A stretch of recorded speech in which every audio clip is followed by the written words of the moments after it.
I don't know if memory is ever completely without pain, but you want to arrive at the point where you can retrieve parts of your past without it being a lacerating thing.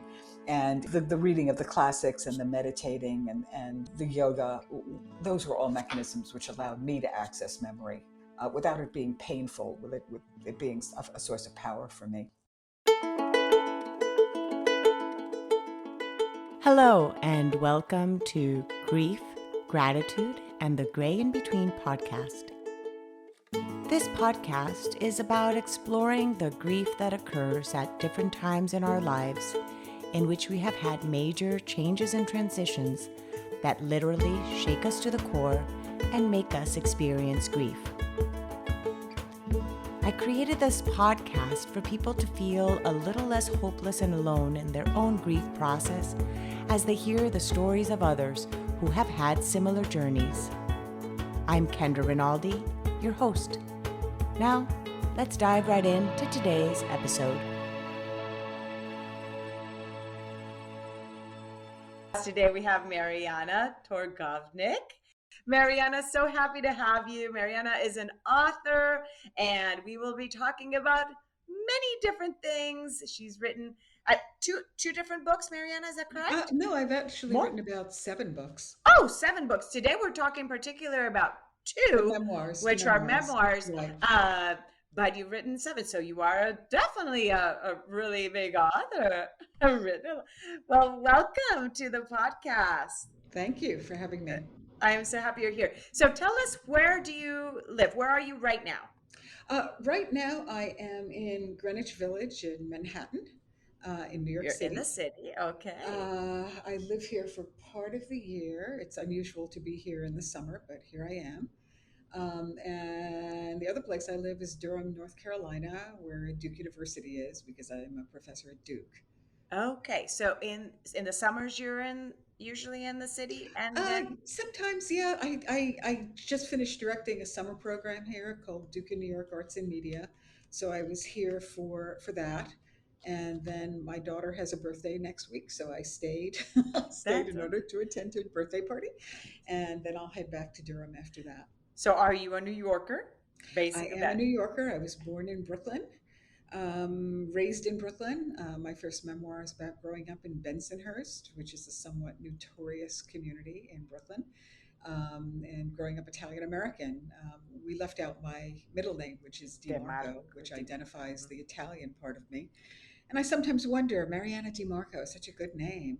Yes. Why I switched to Marianna Torgovnick, although I guess I know. So I'm Kendra Rinaldi. So Rinaldi is my name, is not my married. I never changed my name, Rinaldi, which is also Italian. So I never changed my name to a married name. So I kept my name. So well, that would have made sense. Little bit of made you sense. could always have the artistic name be whatever you wanted to be. Suppose, yeah. You could be just like Prince had just a symbol, right? It was his. Yeah. So you could always be whatever you want to be named. So Marianna, so you then wrote this first memoir. So tell us about that memoir, the first one, and then what is it called? The first one is called Crossing Ocean Parkway, and I guess it had a subtitle, which I removed from the second edition. What was it? Readings by an Italian American Daughter. And it was a collection of essays about growing up Italian American in Brooklyn, in the era when I did. I would guess I'm maybe. I would guess. I love it. I love it. I thought you were going to say you were going to guess your age. I'm like, I would guess I'm. No, I was growing up at a period when Bensonhurst, the neighborhood where I was born, was largely Italian American. There are always rumors of mafia connections, which did not exist, except on one particular street, which still has mafia connections, called 18th Avenue. But not where I was growing up. I was distinctly working class. And so I was a working class Italian American girl. And in those days, working class Italian American girls were not expected to go to college. So I really, really, really wanted to go to college, and my parents really, really wanted me to be a typist. So there was a little bit of a conflict and a little bit of drama. Oh, there. So they wanted you to have was a trade and not go to college, like be a typist instead of. Inconceivable to them because of working class origins and the Southern Italian um, one generationness of the family. So it was inconceivable to them, and I really wanted college. So the first four essays in that book are about being this Italian American kid from Bensonhurst and having these ambitions, and they're not being nurtured by my culture. And how I navigated that, I kind of counterpoint my experiences with a racial murder that took place in Bensonhurst in 1989 when a young man named Yusuf Hawkins was walking through the neighborhood to find a used car. And he was mistaken for somebody who was dating an Italian American girl in the neighborhood and was shot. And this was a celebrated incident in New York. There were demonstrations by Italian Americans. There was a trial, and the Italian young men, as far as I know, were convicted. But it was a celebrated instance, and it occurred when my parents were visiting me in Durham, North Carolina. So, okay, Italian American working class girl, and I find myself teaching first at Williams College, which is a very waspy. I just visited there last week, and I didn't see a single black person, which was not Even unusual. still, so up to now, it's still that way. Even still, it was really very. I mean, I've had a black colleague who used to say, "The buildings are white, the people are white, the snow is white." It still seemed very much like that. And then when I left Williams, I went to Duke, which is a more diverse university. But at the time I joined it, not so very diverse. It's become very diverse since. Anyway, so it's about the cultural disjunction between those two things. And for me, the bridge was marriage to a Torgovnick, a Jewish American who lived on the other side of Crossing Ocean Parkway, hence Crossing Ocean Parkway. And then the second half of that book is critical readings of uh, The Godfather, the Mario Puzo novel, Camille Paglia, the Italian American critic, um, the use of the cultural we, which is a voice that Mm. cultural critics use a lot. And then as I was finishing that book, my father died. And so I included an essay about my father's death. He died of lung cancer. And it kind of rounded it off. And I was quite young then. I was in my 30s when I wrote that book. It seems rather audacious to write a memoir, but it did very well. And I heard from a lot of people, and still do. It spoke very strongly to gay people, to Southern men. Um, yeah, I spoke to a lot of people, and I would get letters from them. I love what you're saying because the fact that even though you're telling your story as an Italian American growing up in New York, how our stories, like you said, can find common ground with someone else that's also living this diversity. And you're, I'm sure, with your then marrying also, then your husband growing up then in a Jewish, right, Jewish community, he could even relate to things that you had also experienced growing up. Yeah, yeah. Well, Jewish culture is somewhat notoriously in favor of higher education. So, it was a kind of a medium for me to enter into a sphere where my intelligence, my skills, Was my abilities admired. Hmm. were valued. Hmm. The reason I removed readings by an Italian American daughter, and this is odd, the only negative mail I received about this book was from Italian American men who totally misunderstood and thought that I resented being Italian, which I don't, or that I felt that I had been abused as a child, which I wasn't. I just felt that I was in a milieu where it was harder to achieve my ambitions. My Hmm. parents were very loving. I realized later that, in fact, I would not have gotten to go to college if they were authentically opposed. They just didn't know what it meant. And so it took a long time to negotiate it. In fact, what academic tenure is, right? When you get, Hmm. when The you, tenure. Uh-huh. when I called my parents and told them I had tenure, they said, "Oh, 10 years. That's wonderful." Hmm. And it was a realm that was not, it just wasn't in their cosmography. Yeah. That what you're talking about, the aspect of when we are being something, like in this case of what your parents maybe thought you'd be, the expectations they thought or had of who their daughter or children, well, you had more than, it was with more than you, Yeah, how brother, many, yeah, yeah, you yeah. had, um of what their children are going to be, and their expectations based on their own upbringing. Like you're saying, you weren't judging them, right? But it was also these expectations of, if you're going to be a mother, then what kind of job are you going to have so that then you can be a mother, a wife, because these are the expectations they had created, right? So their projection of your life was based on their own life, correct? Italian American culture has changed a lot, Mm-hmm. and has mainstreamed to a very large extent over the last 10 years. But if you think back even to, what was her name? Was it Geraldine Ferraro who ran for president, vice president way back when? She was dogged by rumors of mafia affiliations Mm-hmm. and other things that very much were stereotyping. Mario Cuomo, Andrew Cuomo's father, Mm-hmm. same thing. So Italian Americans have come a very long way over the last decade. But it was especially Italian Americans who stayed in the neighborhoods to which they immigrated. They were very afraid of having their children leave those neighborhoods. And when Italian Americans did leave southern Brooklyn, as they eventually did, now largely a Chinese American community, which is an interesting replacement in and of itself. But they moved en masse to Staten Island, which is the only part of New York City which is pretty solidly Republican and politically conservative rather than politically liberal. So there's a kind of a cohesiveness to the culture, and I wasn't part of that cohesiveness. Oh, that. Okay. Well, thank you for sharing that kind of clarification. Now, let's go back into your family dynamics. Then you got an education. Then you became a professor. You get married to somebody from the other side of the other side of the track, as they say. Right, that's right. Yeah, absolutely. um, how then were all these things and the family dynamics? Tell us what they look like after you started making all these different milestones and decisions in your life, and the family dynamics between you and your parents and your sibling and your brother. Oh, okay. Wow, that's a lot. I think it differs for each person. My father was the parent I most associated with New York City. He was. I thought it was a very glorious profession, but it actually wasn't. He was a bank messenger, which means he carried things between bank branches. But I associated him with the city, and he prided himself on the knowledge of the city, and he took me places. So I always associated him with that.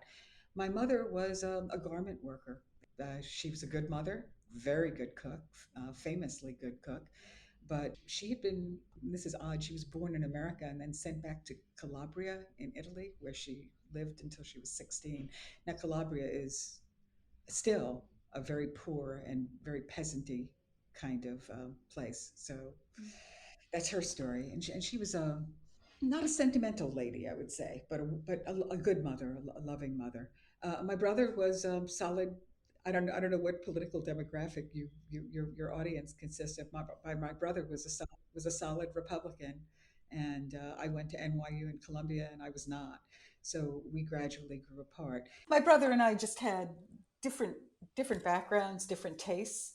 I mean, I was living in New York and North Carolina in university milieus, and he was in suburban New Jersey. He drank, he smoked, and shortly after my mother died, he got pancreatic cancer, which is not a great form of cancer at all, That's what my very mom bad form passed of away from, cancer. so I can understand Yeah, it. That's a I still don't know why it's become so common.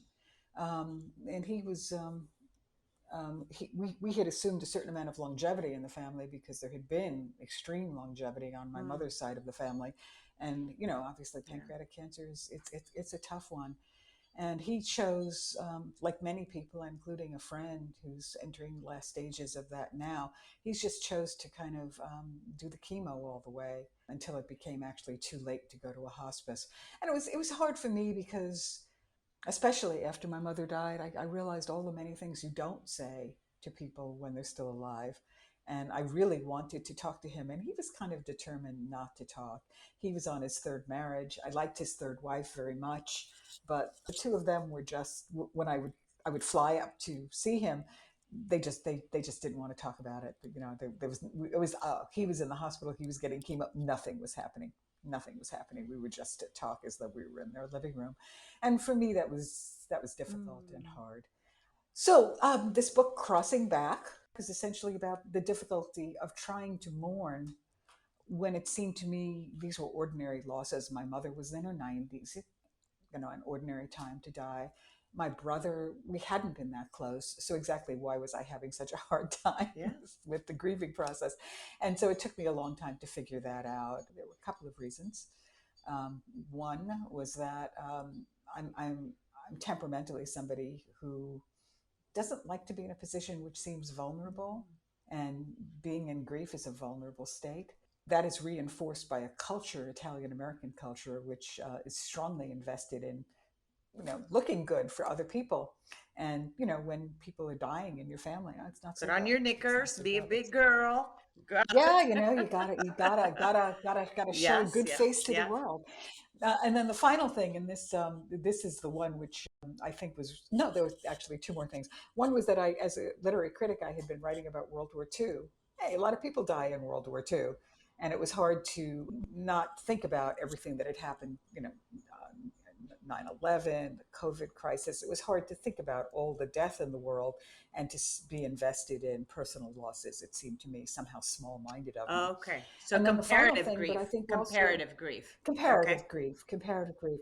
The final thing, and I think in many ways the biggest, is that many years before, I had lost a child in infancy. He died at 3 months old, and I had never really grieved that one properly. And when my daughters were born, I moved on. It wouldn't have occurred to me to continue to mourn the death of a child, but of course you do, and that was complicating the mourning process for my mother and my brother. It was very strange. Anyway, it took me a long time to unpack that. I did it by means that I describe in the book. It's not a how to book, it's not a self help book, but it does have some lessons in it. Thank you for sharing all of those different reasons of why it was that you really did have difficulty in really expressing your grief or mourning, like you said, because grief just is like something that occurs, and mourning is something we do actively towards the Yes, but inaction. you first of all you have to Accept it. accept your Right, grief, right. And and know that that's what it you is. think Yeah. you think you don't have a choice. You think you have a choice, but of course you don't. What I did and I talk about this in the book. I was moving like a lunatic. I moved 3 times in New York City and once in North Carolina. Well, boy, when you move, you keep really busy. Yes. But what was that about? Right. Obviously, it was a way Distraction. of just not facing things. Yeah. Distraction. Yeah, that the not non coping kind of ways of Yeah. doing, which are still coping, just in maybe not the ways in which you would No, have chosen to. but Yeah, yes. yes. Yeah. Just like Yeah. how people may seek with alcohol or other things to deal with their pain. It's still a way of coping, just maybe not the way in which will be more Yeah. successful way of Yeah. dealing Yeah. with that grief. Yeah. So when you then had the death then of your brother, so it was your mother, then your brother, and all of a sudden you have to unpack then this grief that of your child, which had occurred how many years before your 3 month old?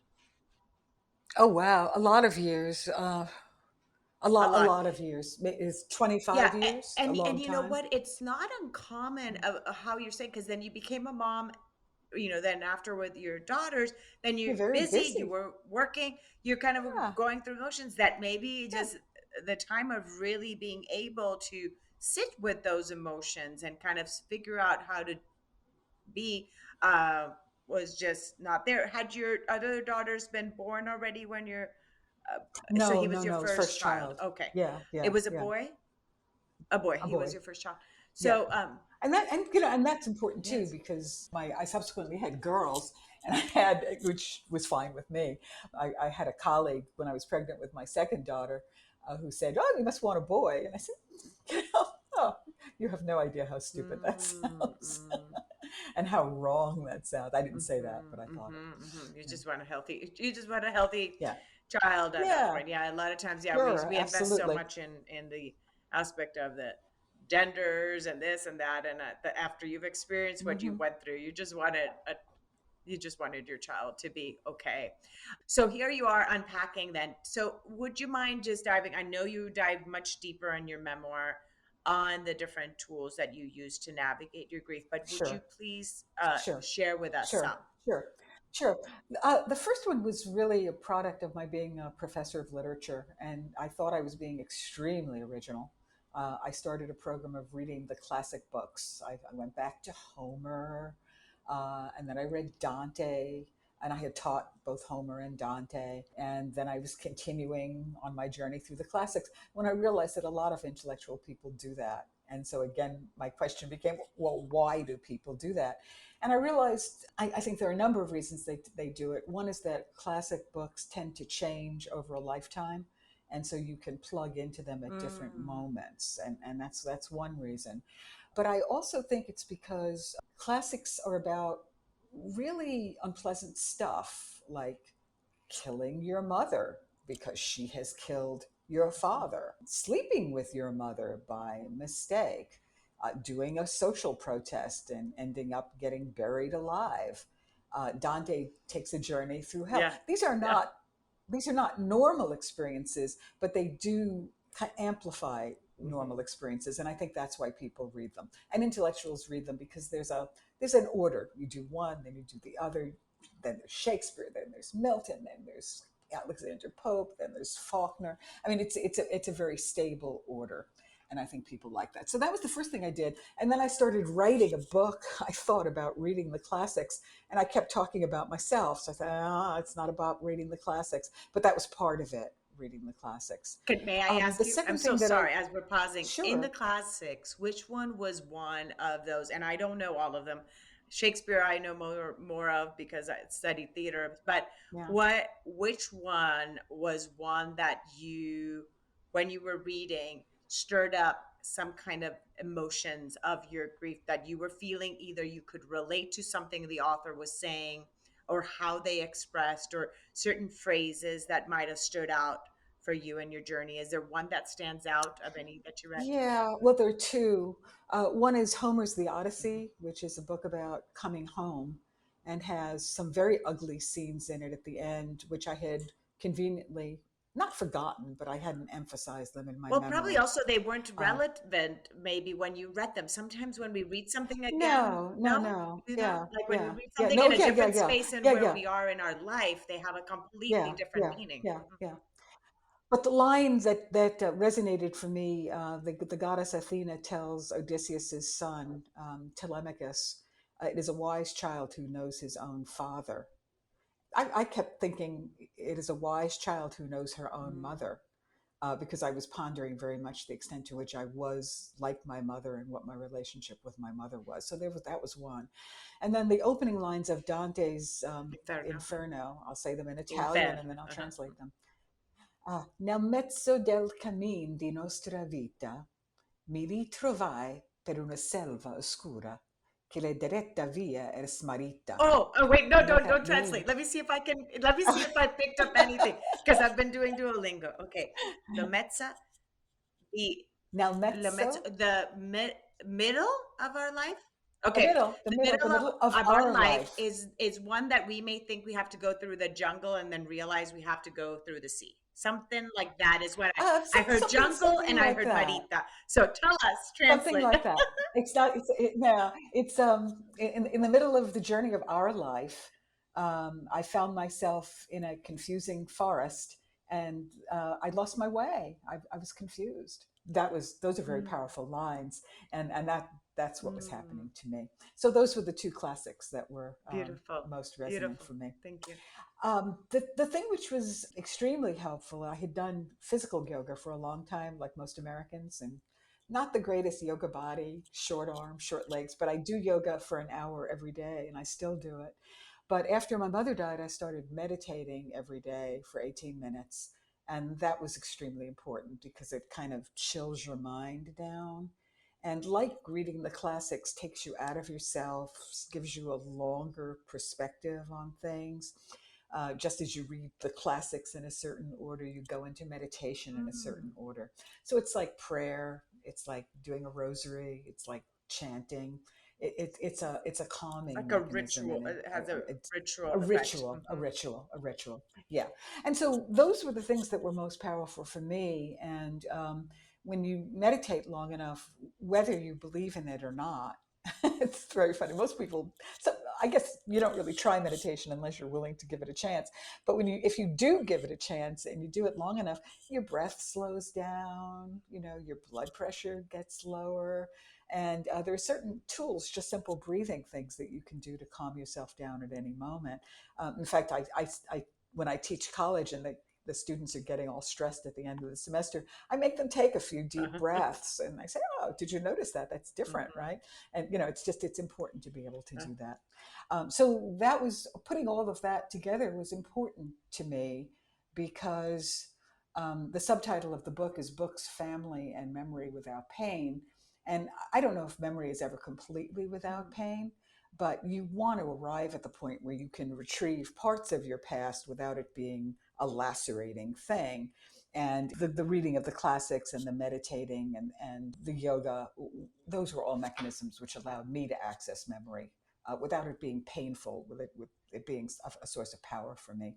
Thank you so much, because this is the first time ever in all the hundred and change interviews I've had that somebody has used reading the classics as one of their tools in their grief Oh, journey. Yes, really? because the majority of us go Yeah, straight to probably looking for that grief story, a story of a memoir of somebody that's yeah. gone through, like somebody picking up your book Oh, as a yeah. way of Yeah, going. yeah. So, I did that too. I did that too. There's a guy named Francesco Goldman who wrote a book called Say Her Name, which I thought was an extremely powerful memoir of losing his fiancee in a freak accident at the ocean. It was a beautiful book. I mean, I read Joan Didion's The Year of Magical Thinking, but I realized I was and I was not writing a grief memoir.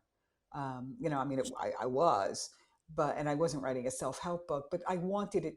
I guess I felt I had discovered something that worked for me, and I wanted to give it in case it worked for mhm. somebody No, else. that's That was no, the basic idea. that is awesome. Thank you so much for sharing that. Now, may I ask, being Italian American, how did, and Yes. you mentioned rosary and you mentioned prayer, how did the aspect of spirituality or religious beliefs play a part in your grief journey, or how did it not? How did it either help or impede your process of how you were grieving? The religion in which I was raised, which was Roman Catholicism, I would have to say did not help because people say that once you're a Catholic, you're always a Catholic. And I think to some extent that's true. It upsets me very much when I hear someone disrespect Jesus or the church, even though I'm not, You're not I'm no practicing. longer a Mhm. practicing Catholic. But the rituals of Catholicism are they're very formal. And in the Catholic mass services, which my father had, my mother had, and my brother had, it's very impersonal. There's you are to be comforted because we know that there's an afterlife. You are to be comforted. That's it. So when you don't feel that way, did it end up feeling like you were doing something wrong in your grief journey if you're not feeling comforted? No. No, it felt like I was participating in something that had no power for Got it. me. The power of the Catholic wake, which I understand, it brings people together, and there's inevitably some form of jollity breaks out, and it's a counterpoise to the wake. But the idea of sitting with the body was also not especially helpful to me. I mean, I think it is helpful for people who are in that tradition and comfortable in that tradition. So these were rituals that were not potent rituals for me. What brings comfort for some in their grief may not be what brings comfort for others. It is so unique. And so for you, what you had grown up in was not necessarily the way that felt the right way, per se, for your own grief Right, journey, right, but it might have right. been for somebody else. It may be for someone else. And that Absolutely, is what we absolutely, love. That's what I absolutely. love, interviewing people with different upbringings and different perspectives, because sometimes we also feel kind of inadequate when you're going somewhere and you're told that this is how you're supposed to feel and this is what is supposed to bring comfort, and all of a sudden you're like, wait, but I'm not feeling that way. Then this inadequacy about ourselves adds to that guilt, and in our grief journey even as well. why am I not feeling comfort in prayer? Why am I not Right. feeling Right. comfort in knowing Right. there's an afterlife in my grief journey? And then we may Right. judge Right. ourselves.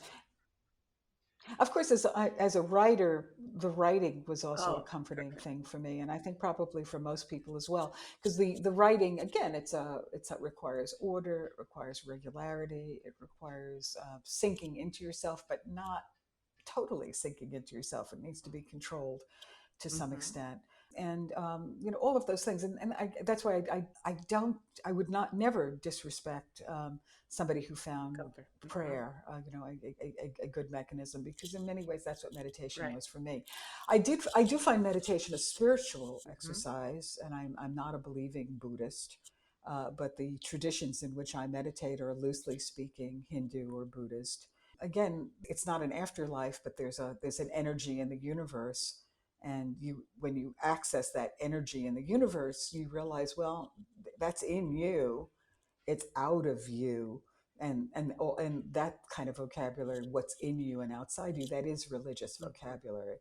And so as a spiritual insight, I think it's valuable, and I think it's part of why meditation was such a good practice for me. In your journey. Thank you. Now take us Yeah. into writing then this book. Yeah. How was then that process cathartic really in you uncovering all these things and in your morning journey as you're writing? This was actually, I would say, the craziest book I've ever written. It's shapely, it's short, it's almost like a book of poems. It's discrete essays that you could read as discrete essays. It took me so long to write. It took me so long to write. 12 years. Well, but normally I write books in about 4 or 5 years, and they're denser, much more research oriented books. But this is denser in yes, but this is denser in terms of the emotions that you had to access to be able to write too. This book was written in six different versions, had six different titles, and I couldn't give it the shape it wanted. And then finally I said, man, I'm going to do this. And when I couldn't make it work, I just took it out. And there it was. There was the shape I wanted, which was learning to accept grief, realizing that there were sustaining things in my life, my marriage, my profession, my children, my grandchildren now, and then accessing memory without pain. So once I took out what was extraneous, it had shape. And as a writer, there's great pleasure when you discover the shape of a book and you say, ah, there it is. You Because it took a yes, long well, it time. took 12 years to birth, Yeah, and now many more yeah. years of people enjoying and so forth. In all these different times in which you're reading and editing and going back, is there judgment as an author as you write? I've never written a book. Oh, there's definitely judgment. As you're then doing this, like how do you then separate a little bit to then see what is my reader looking for, not just what am I? Well, one of the things you do, you put it aside, you put it aside.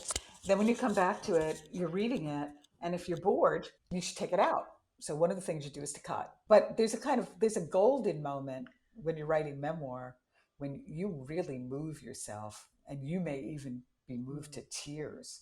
And man, you have hit pay dirt. Now that sounds very cynical, but it's true. And even though it's grief recollected from a distance, when you recreate that, that's very, very powerful.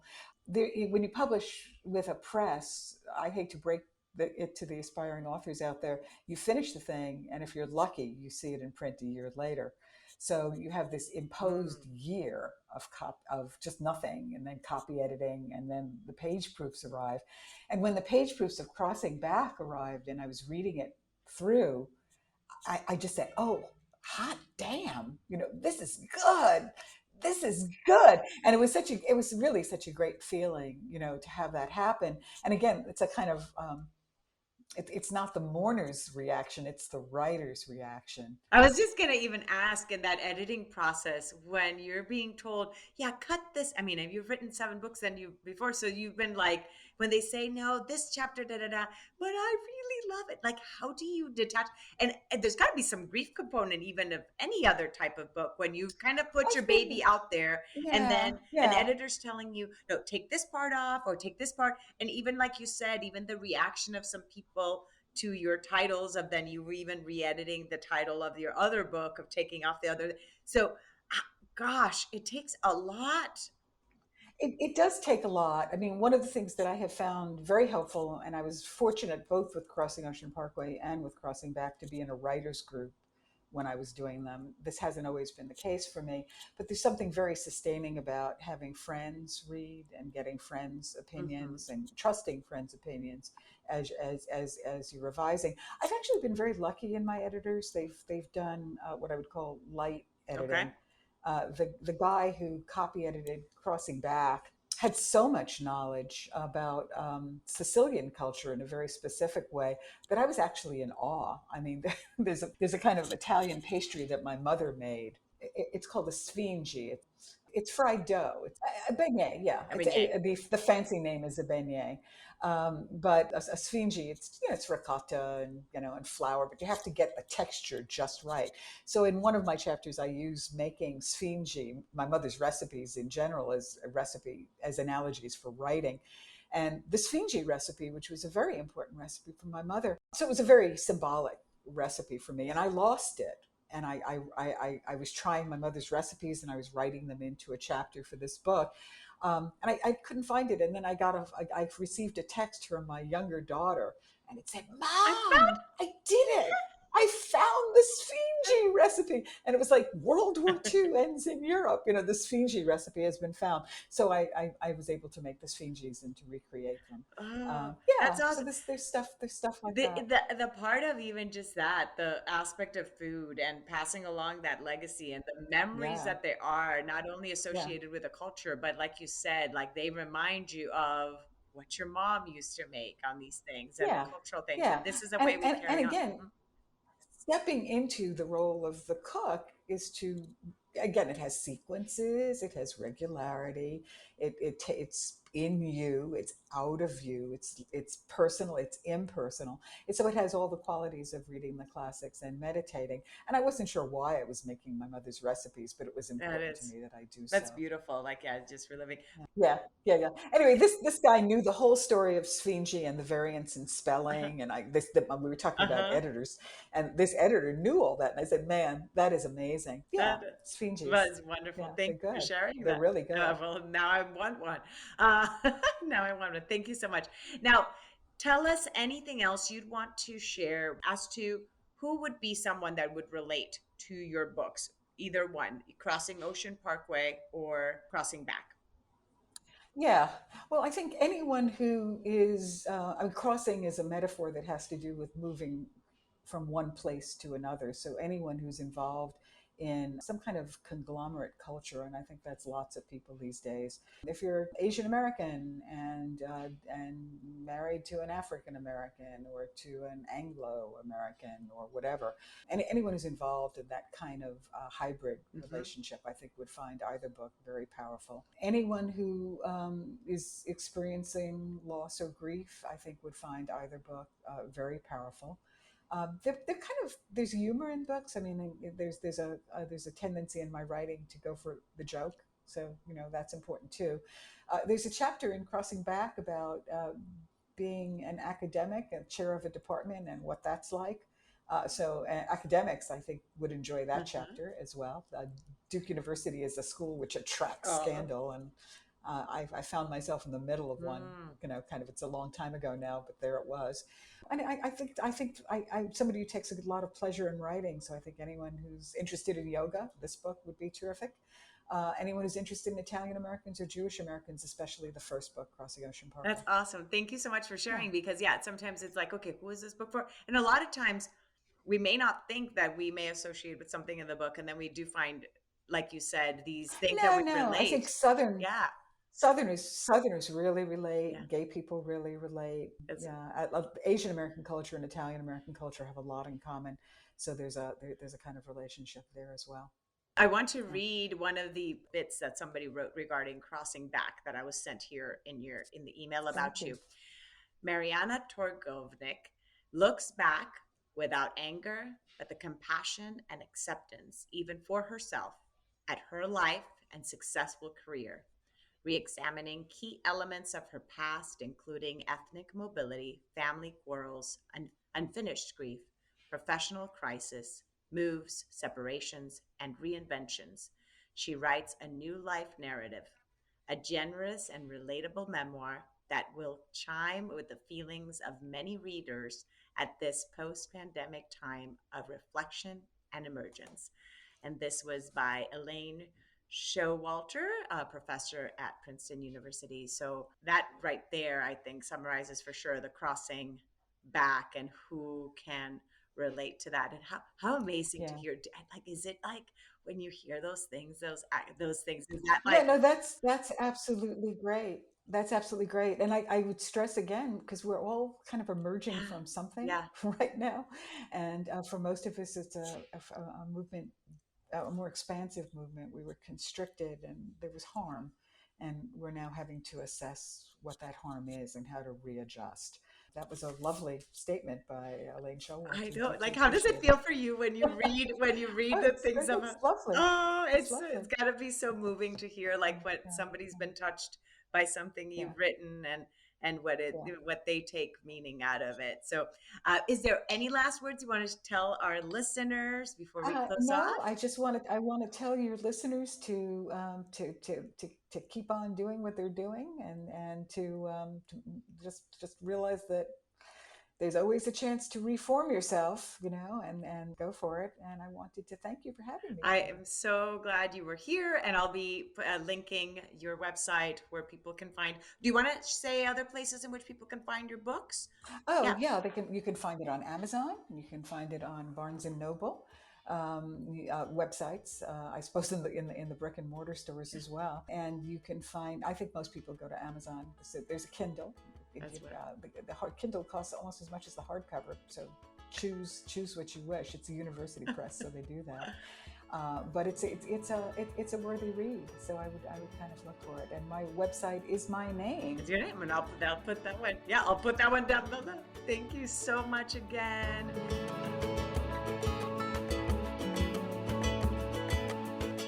Thank you again so much for choosing to listen today. I hope that you can take away a few nuggets from today's episode that can bring you comfort in your times of grief. If so, it would mean so much to me if you would rate and comment on this episode. And if you feel inspired in some way to share it with someone who may need to hear this, please do so. Also, if you or someone you know has a story of grief and gratitude that should be shared so that others can be inspired as well, please reach out to me. And thanks once again for tuning in to Grief, Gratitude, and the Gray in Between podcast. Have a beautiful day.